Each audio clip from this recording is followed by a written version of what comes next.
assis sur un bout de trottoir comme si de rien n'était. Ces messieurs s'échangent des pierres précieuses ou semi-précieuses. Rien de plus normal. Nous sommes à Jaipur, capitale du Rajasthan, surnommée la ville rose. C'est aussi la capitale mondiale des pierres précieuses donc. Vous en trouverez à tous les coins de rue, turquoise, saphir ou émeraude. Elles viennent de Gambie, en Afrique. Elles ne sont pas produites ici, ni même en Inde pour la plupart. Mais c'est ici qu'elles s'échangent. La ville attire des acheteurs de pierres du monde entier, comme Charline Barbelette. Elle vient de lancer sa marque de bijoux et bien sûr, c'est à Jaipur que tout commence aussi pour elle. C'est vraiment la ville où on peut trouver plein de choses, plein de pierres différentes. On peut faire plein de bijoux de différentes formes comme on le souhaite. Ce qui compte pour la française, ce sont les prix. Et ici, il y a des pierres pour toutes les bourses.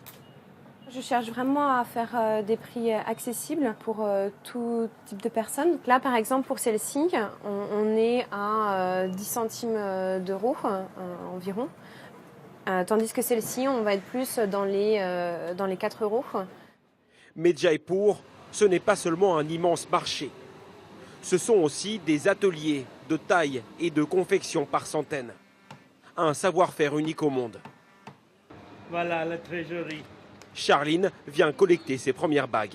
C'est pour mes premières clientes, mes premières boutiques. On est que je viens juste de commencer. Non, je suis très contente. Dans cette usine, 150 personnes produisent des bijoux qui partiront dans le monde entier. Le directeur a commencé à travailler ici quand il avait 14 ans, tout comme son père et son grand-père. On fait presque 4500 pièces par jour. Dans notre usine, on taille les pierres, on fait tout à A à Z. Quelqu'un qui vient avec les dessins, on termine, tout fini.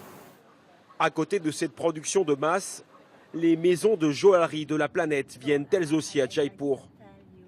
Lucia Silvestri est directrice de création pour une grande marque.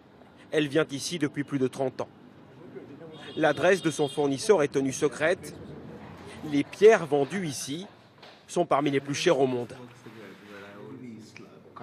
Elles prendront bientôt place sur des parures uniques. C'est juste une esquisse. Lucia Silvestri, c'est exactement ce qu'elle veut. Vous avez des rubis du Mozambique? Cette fois, le prix n'est pas un problème. Ce qu'elle cherche, c'est la perfection. Non, celles-là sont trop sombres. Les couleurs sont magnifiques, mais je ne veux pas trop montrer mon enthousiasme parce que... Sinon, les prix grimpent. Exactement. Les négociations se tiendront à huis clos.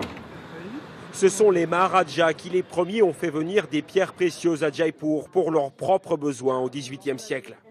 Depuis, le commerce n'a fait que prendre de l'ampleur.